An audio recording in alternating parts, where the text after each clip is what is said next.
नमस्कार, आप देख रहे हैं आवाज इंडिया, देश की भरोसेमंद आवाज। और मैं हूं इशिता चक्रवर्ती। खबरों का सिलसिला शुरू करने से पहले आइए एक नजर डालते हैं आज की बड़ी हेडलाइंस पर। कांग्रेस प्रदेश कमेटी अध्यक्ष हर्षवर्धन सपकाल और उद्धव ठाकरे की मातोश्री पर मुलाकात। 2029 में होगा पवार वर्सेस पवार, जय पवार ने विधायक बनने की जताई इच्छा। 1 मई से ऑटो रिक्शा चालकों के लिए मराठी भाषा अनिवार्य, मनसे का स्टिकर अभियान शुरू। मुंबई ड्रग्स पार्टी नेटवर्क का भांडाफोड़, अब तक 11 आरोपी गिरफ्तार। मुंबई निर्माणाधीन एसआरए बिल्डिंग के गड्ढे में गिरने से 25 साल के युवक की मौत, 10 घायल। अब खबरें विस्तार से। महाराष्ट्र कांग्रेस प्रदेश कमेटी अध्यक्ष हर्षवर्धन सपकाल और उद्धव ठाकरे ने मातोश्री पर मुलाकात की है। इस बीच उन्होंने राज्यसभा और विधान परिषद के चुनाव को लेकर स्थिति साफ की है। उन्होंने बताया कि वर्तमान राजनीतिक परिस्थितियों और भविष्य की चुनौतियों पर विस्तृत चर्चा हुई। महाविकास अखाड़ी के तीनों दलों में बेहतर समन्वय बना रहे, इस उद्देश्य से ये बैठक हुई। बारामती में 2029 विधानसभा चुनाव को लेकर पवार परिवार में आंतरिक घमासान तेज हो गया है। अजीत पवार के बेटे जय पवार ने विधायक बनने की इच्छा जताई। वहीं चचेरे भाई रोहित पवार ने जय बनाम युगेंद्र मुकाबले की बात कहकर नई बहस छेड़ दी है।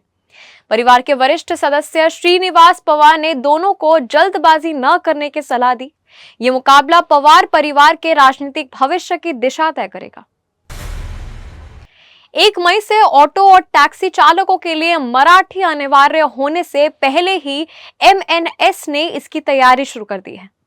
महाराष्ट्र नवनिर्माण सेना ने पश्चिम और पूर्व उपनगरों में ऑटो चालकों को इकट्ठा कर उनके ऑटो पर स्टिकर चिपकाए हैं। इन स्टिकरों पर लिखा है, मुझे मराठी समझ में आती है, मैं मराठी बोलता हूं, मेरी ऑटो में बैठी। डोनाल्ड ट्रंप ने अमेरिकी सेना को आदेश दिया है कि होर्मुज जलडमरू मध्य में बारूदी सुरंग बिछाने वाली ईरानी बोट्स को गोली मारकर उड़ा दिया जाए। ट्रंप ने अपने ट्रुथ सोशल प्लेटफॉर्म पर इसकी घोषणा करते हुए कहा कि ये आदेश सभी नाव पर लागू होता है, चाहे वो कितनी भी छोटी क्यों ना हो। आइए बढ़ते हैं एक छोटे से ब्रेक की ओर।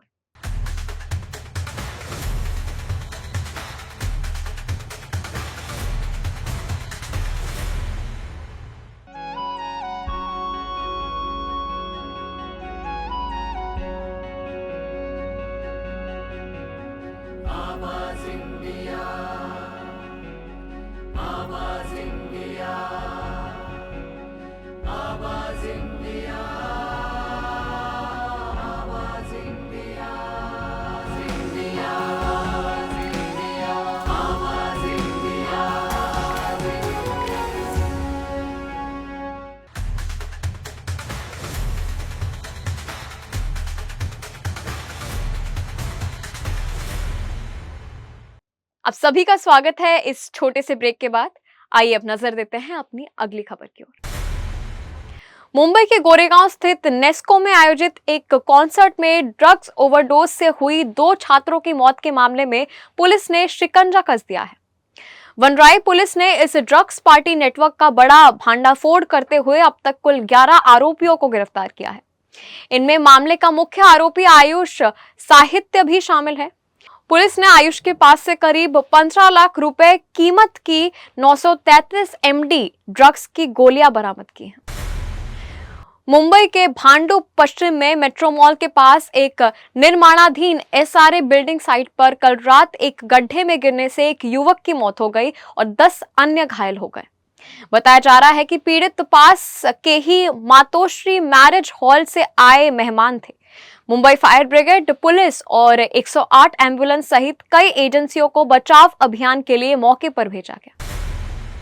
दिल्ली के करोल बाग इलाके में पूरी रात फैज रोड में फायरिंग हुई है।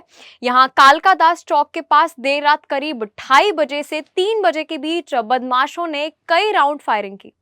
इस घटना में एक शख्स गंभीर रूप से घायल हो गया। सूचना मिलने पर पहुंची पुलिस ने घायल को इलाज के लिए अस्पताल पहुंचाया और केस दर्ज करने के बाद मामले की जांच शुरू कर दी। हरदोई जनपद के सांडी कस्बे में शुक्रवार तड़के एक इलेक्ट्रॉनिक्स और फर्नीचर शोरूम में भीषण आग लग गई। दमकल की समिति व्यवस्था और कथित देरी के कारण आग ने विकराल रूप ले लिया।